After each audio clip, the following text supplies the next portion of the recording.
이방인의 염려 세 번째 시간입니다. 이방인의 염려 구체적인 1강부터 7강의 내용을 다루기 전에 오늘까지 이방인의 염려를 읽기 위한 기본적인 키르케고르의 그 생각을 좀 말씀을 드리고자 합니다. 그래서 지난 시간까지 그 이방인이 누구인가에 대해서 집중적으로 이야기를 나눴습니다. 그리고 죽음에 이르는 병에서 나오는 그 죄의 개념도 좀 다뤘습니다. 물론 죽음에 이르는 병에 나오는 죄의 개념이 지금 이방인의 염려하고는 별로 상관이 없다라고 볼 수도 있겠지만, 제가 볼 때는 관련이 있습니다. 전혀 없는 거는 아니고요. 그 다음에 또 이방인의 염려와 굉장히 관련이 있는 책을 하나 소개를 드리면, 그거는 불안의 개념입니다. 그래서 오늘은 그 불안의 개념과 그리스도교의 훈련이라는 그 두 개의 책, 그리고 지난번에 소개한 죽음에 이르는 병과의 그 관계를 말씀드리면서 이방인의 염려에 대한 기본적인 소개를 마무리하고, 그리고 제1강화부터 시작해서 제7강화까지 간단하게 요약 말씀을 드리도록 하겠습니다. 구체적인 내용은 직접 책을 사서 읽으시면 좋습니다. 다만 현재 제가 재정적인 어려움이 있기 때문에 전자책만 지금 현재 낸 상태인데, 종이책을 낼 수 있도록 후원을 해주시면 종이책을 좀 내는 시기가 좀 빨라질 것으로 보입니다. 가능하면 제 목표는 올해 안에 내는 게 목표인데, 노력 한번 해보도록 하겠습니다. 그러면 본격적으로 한번 들어가 보도록 하겠습니다. 일단 먼저 불안의 개념 이야기를 하고, 마지막으로 하나 더 그리스도교의 훈련과 그 죽음에 이르는 병과 이방인의 염려에서 나오는 드레베카파 공중의 새를 상호 비교하면서 마무리하도록 하겠습니다. 이 불안의 개념은 영어로는 The Concept of Anxiety, 현재 이렇게 번역이 되어 있고요. 옛날 책은 The Concept of Angst, 아마 이런 식으로 되어 있을 겁니다. 이 덴마크어도 있는데 제가 발음이 별로 좋지 않습니다. 그래서 말씀은 좀 드리기가 좀 그럴 것 같고요. 일단 그 불안의 개념이 anxiety인데, 이 성서에서 이거와 가장 관련이 있는 부분을 뽑아라 그러면 드레베카파와 공중의 새가 나오는 마태복음 6장이 가장 관련성이 있습니다. 왜냐하면 무엇을 마실까 무엇을 입을까 염려하지 말라고 성경에서는 나오고 있습니다. 근데 그 염려하지 말라가 바로 정확하게 이 불안과 관련이 있는 단어입니다. 그래서 저는 불안의 개념의 그 불안을 명확히 이 염려라고 그렇게 생각을 하고 있습니다. 그래서 이 불안은 사실 이 정신적인 불안을 말하려고 하는 게 아닙니다. 키르케고르가 말하려고 하는 이 불안은 존재론적인 불안이기 때문에 이 불안은 제거가 불가능한 불안입니다. 조금 더 구체적으로 설명을 드리면, 이 아담과 아브라함을 비교해서 설명을 할 수가 있습니다. 아담이 죄를 저지르기 이전 상태에도 아담은 불안해했다는 겁니다. 또 아브라함이 이삭을 바치기 위한 그 믿음의 행동을 하기 전 상태에도 불안했다는 겁니다. 그러니까 불안은 원죄를 원죄의 전제이자 원죄를 더 점진적으로 설명해 주는 것으로서의 그 불안을 제시하고 있습니다. 그래서 이 불안은 어떤 병적인 어떤 그 불안 장애 같은 거 있지 않습니까? 그런 걸 말하려고 하는 게 아니고 인간 안에서 근본적으로 제거 불가능한 그런 불안을 말하려고 합니다. 제가 오늘 이 시간은 불안의 개념을 전문적으로 얘기하는 게 아니고 이방인의 염려에 관련된 이야기를 하기 위해서 이야기를 했기 때문에 불안에 대한 이야기는 이 정도로만 그냥 마무리하도록 하겠습니다. 그래서 이방인의 염려에서 나오는 그 염려도 염려하지 말라도 이게 그냥 단순한 염려 뭐 이런 차원이 아니고 불안의 개념에서 나오는 불안처럼 인간 안에서 이 제거 불가능한 이 존재론적인 불안인 거고 이거는 그런 염려인 겁니다. 그래서 키르케고르는 이 강화 안에서 이런 이야기를 합니다. 그 얘기는 뭐냐면 결국은 구원이란 염려로부터의 구원이라는 이야기를 합니다.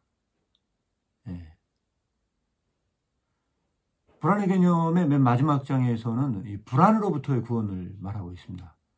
결국은 이거는 제가 볼 때는 같은 이야기라고 봅니다. 그래서 이 정도로 이 부분은 마무리를 하도록 하겠고요. 마지막으로 하나만 더 다루고 끝낼 예정인데 마지막은 그리스도교의 훈련과 죽음에 이르는 병과 이방인의 염려와의 관계를 좀 말씀드리겠습니다. 죽음에 이르는 병은 제가 지난 시간에만 말씀드렸다시피 죽음에 이르는 병은 하나님 앞에서라고 하는 게 빠질 수가 없습니다. 그래서 그 죽음에 이르는 병 1부가 아니고 2부에는 핵심적인 개념이 하나님 앞에서라는 이 개념인데 오늘날 그 죽음에 이르는 병을 번역하는 번역서가 많이 있습니다. 죽음에 이르는 병은 번역서도 여러 개가 많이 있는데 그나마 기독교적으로 번역을 한 책이 임충박 교수님이 번역한 글이 가장 기독교적인 번역이고요. 학문적으로 각주가 풍부한 번역은 임규정 교수님의 번역인데 근데 제가 볼 때 잘 번역은 하셨지만 기독교적인 단어들을 사용을 많이 하지 않았습니다. 그래서 그런 면에서는 번역에서는 이 두 가지를 제가 추천을 드리고요. 나머지는 우리나라 말로 된 번역서는 다 조금 문제가 있습니다. 그래서 혹시 한글로 된 책을 읽고 싶다 그러면 임규정 교수님의 책과 임충학 교수님 책을 비교해서 읽으시면 좋고요. 여기에 하나 더 추가해서 영역서를 같이 세 개를 비교해서 읽으면 가장 명확한 이해에 도달할 수 있는 부분들이 좀 있습니다. 그런데 어쨌든 죽음에 이르는 병은 하나님 앞에서라는 이 개념이 굉장히 중요하고 그것이 있을 때만 드러나는 이 죄가 있다고 제가 지난 시간에 말씀을 드렸습니다. 그거를 이렇게 말씀드릴 수 있다면 똑같은 그 가명의 저자입니다. 안티클리마쿠스가 죽음에 이르는 병도 쓰고 안티클리마쿠스가 쓴 책이 그리스도교 훈련이 있습니다. 그러면 그리스도교 훈련은 한마디로 뭐라고 말할 수 있냐? 그리스도교 훈련은 이런 관점에서 한마디로 말씀드리면 그리스도 앞에서라고 말하실 수가 있습니다. 전에 아까 방금 전에 얘기한 거는 하나님 앞에서라고 얘기한다면 그리스도교 훈련에서는 그리스도 앞에서 그리스도 앞에서는 어떤 걸 우리가 느낄 수 있을까요? 그리스도 앞에서는 죄에 대한 인식이라기보다는 첫 번째가 이제 실족이라는 개념이 있습니다. 그래서 그리스도교 훈련에서 가장 많은 분량으로 다룬 것 중에 하나가 이 실족입니다. 실족. 예, 그리고 또 하나는 우리가 이제 생각해 볼 수 있는 게 뭐냐면, 예, 제자도입니다. 제자도. 그래서, 사실은 그 키르케고르는 제자도라는 말을 쓰진 않았습니다. 그런데, 예, 이 그리스도교 훈련에, 뒤에 있는 제 3부의 내용들은 사실 거의 제가 봤을 때는 이 제자도에 관련된 부분이기 때문에, 이거를, 한마디로 요약해서 말씀을 드리면, 본받음이라고 말씀드릴 수 있을 것 같습니다. 본받음. 그래서 키르케고르는 제자도라는 말을 쓰는 것보다는 모범과 제자도라는 말을 모범과 본받음이라는 용어를 많이 썼습니다. 그래서 당연히 그리스도교 훈련에서도 그런 내용들이 있고요. 관련된 것이 바로 비슷한 관점, 동일한 관점입니다. 제가 봤을 땐 동일한 관점의 책이 있다면 바로 그것이 제가 그 번역한 책인 자기 시험을 위하여의 2부의 글이 정확하게 이 그리스도교의 훈련과 이 관점이 같은 걸 선상에 있습니다. 그리고 또 하나는 스스로 판단하라도 역시 본받음을 굉장히 많이 강조를 하고 있는 글이고요. 그리고 고난의 복음, 다양한 정신의 건덕적 강화, 제가 전자책으로 현재 그 4장까지 출간을 완료한 상태에 있는 이 글이 전반적인 키르케고르의 제자도를 확인해 볼 수 있는 글입니다. 그러니까 이런 글들은 굉장히 기독교적인 바탕에 있습니다. 그런데 이제 또 하나, 마지막 하나 더 소개를 드리자면 좀 어려운 글인데, 철학의 부스러기도 역시 비슷한 글입니다. 철학의 부스러기는 어려운데 제자도를 다루고 있습니다. 직접적으로 제자에 대한 언급이 있는 글이기도 합니다. 그런데 요거는 저자가 요하네스 크리마쿠스라는 가명의 저자인데, 요하네스 크리마쿠스는 키르케고르가 내세운 넌 크리스찬의 저자입니다. 요하네스 크리마쿠스는 철학의 부스러기만 쓴 게 아니고 키르케고르가 쓴 책 중에 가장 그 내용이 분량이 많고 가장 철학적인 책이 하나 있습니다. 그게 뭐냐면 이 철학의 부스러기 이후에 쓴 비학문적 후서라는 책이 있습니다. 비학문적 후서. 이 책의 저자이기도 합니다. 그래서 굉장히 그 철학적인 사유를 하고 있는 가명의 저자인데, 이 저자가 이 제자에 대한 얘기를 하고 있습니다. 이게 이제 제가 이 얘기를 하는 이유가 이방인의 염려하고는 아무 상관이 없을 것 같지만 관련이 있기 때문에 제 말씀을 드렸습니다. 아까 제가 두 가지 말씀드리면 보세요. 하나님 앞에서, 또 하나는 뭐가 있습니까? 그리스도 앞에서가 있습니다. 이거를 제가 말씀을 드릴 수밖에 없는 이유는 모범에 대한 이야기이기 때문에 제가 이 말씀을 드린 겁니다.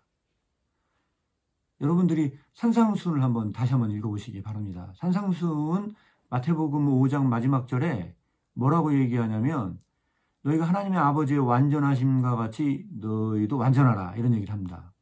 영어로는 perfect라는 단어가 쓰였습니다. 하나님 아버지가 퍼펙트한 것처럼 너희도 퍼펙트라고 얘기를 합니다. 그러면은 이 마태복음 5장은 그 모범이 누구입니까? 하나님 아버지입니다. 정확하게 하나님 아버지의 모범. 그러니까 하나님 앞에서 어떤 일이 벌어집니까? 인간의 죄성이 다 드러나는 겁니다. 이게 그 죽음에 이르는 병과 관련이 있다고 보시면 될 것 같고요. 6장은 모범으로 제시된 게 드레베카파 공중의 새를 보라고 합니다. 이 보라고 하는 거는 우리가 누구를 닮아야 된다는 겁니까?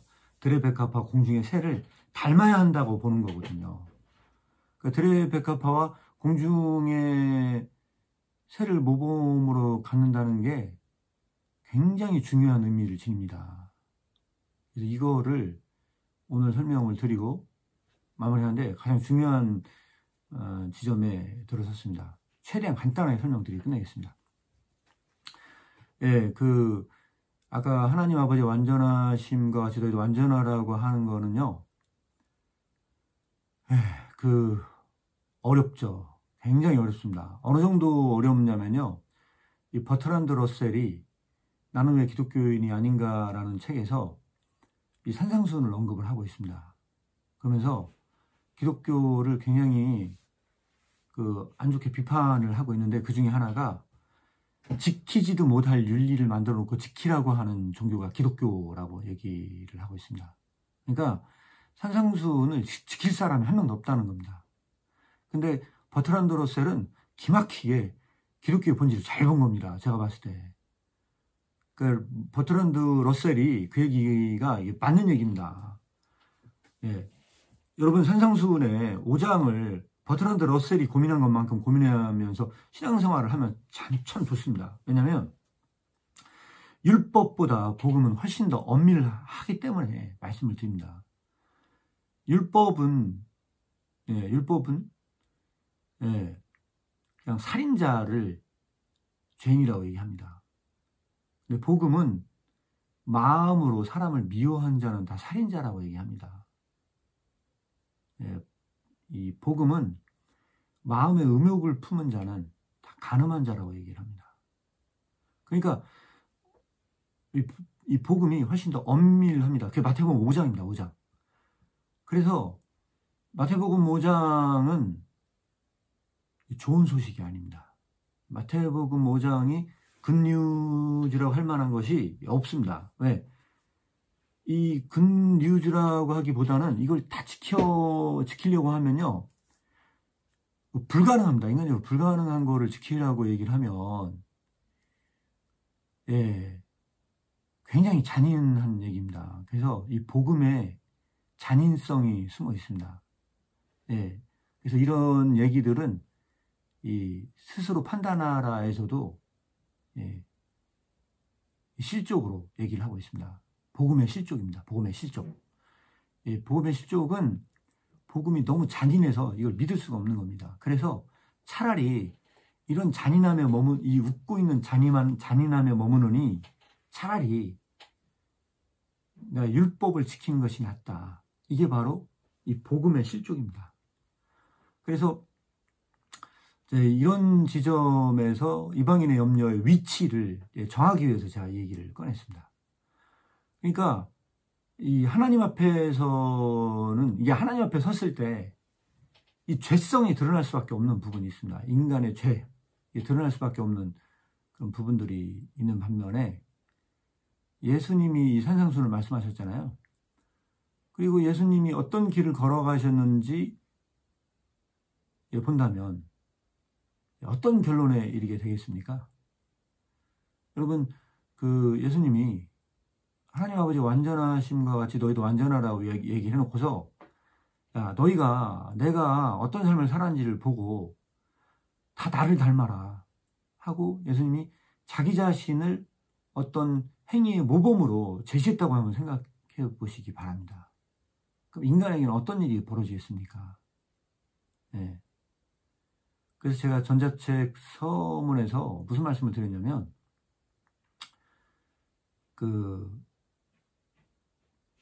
가랭이가 찢어지지 않는 얘기를 했습니다. 뱁새가 황새를 따라가다가 가랑이가 찢어지지 않도록 주님께서는 너희가 나를 보지 말고 저 드레베카파 공중에 새를 한번 봐봐. 그런 지점에서 이거는 해석이 돼야 된다고 말씀을 드린 겁니다. 그러니까 예수 그리스도를 모범으로 가는 것도 복음은 굉장히 어렵습니다. 그래서 투명성과 관대함이라는 것으로서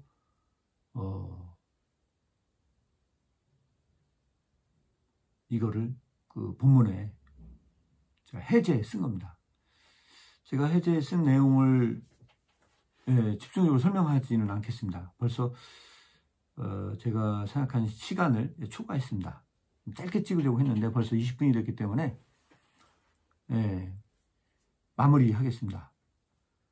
투명성이나 관대함은 거기서 좀 더 보시고요. 예, 체험판으로도 책을 냈기 때문에 예, 그냥 사서 보실 수 있습니다. 예, 돈 안 내고 보시고 괜찮으면 나머지는 더 보시면 되고, 더 좋으시면 전자책 후원까지 좀 부탁 좀 드리겠습니다. 지금까지 제가 얘기한 게 이제 관대함입니다. 사실은 예, 어떤 게 관대함입니까?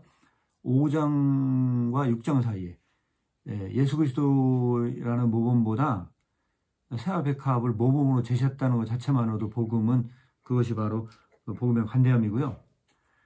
예, 마지막으로 여러분들에게 말씀드리고 싶은 거는, 키르케고르는 실존의 3단계를 이야기를 했습니다. 지금 이 시간에 그 3단계를 자세하게 다 얘기를 하지는 않겠습니다. 첫 번째는 미적 단계, 두 번째는 윤리적 단계, 세 번째 종교적 단계거든요. 근데 오늘은 종교적 단계에 대한 이야기만 하겠습니다. 이 종교적 단계를 다시 종교 단계 A가 있고 이제 B가 있습니다. 그래서 기독교의 본질로서의 단계는 이제 종교성 B에 해당되는 단계인데, 그러면 드레베카파 공중의 새는 이 관점에서 봤을 때 어디에 해당되는가? 물론 아무도 뭐 이거에 대해서 얘기하는 사람은, 제가 이제 논문이나 이런 것도 본 적은 없습니다. 근데 제가 개인적으로 생각할 때 드레베카파 공중의 새는 종교성 B단계는 아닌 것 같고요. 이 종교성 A에 저는 해당된다고 보고 있습니다. 물론 이의 제기할 만한 사람도 있을 수 있습니다. 왜냐하면 일기나 이런 데서 보면 사실은 이 단계를 미적 단계로, 미적인 것처럼, 심미적인 것처럼 드레베카파 공중의 새를 설명하는 듯한 이야기도 있습니다. 하지만 그럼에도 불구하고 이건 종교적인 단계입니다.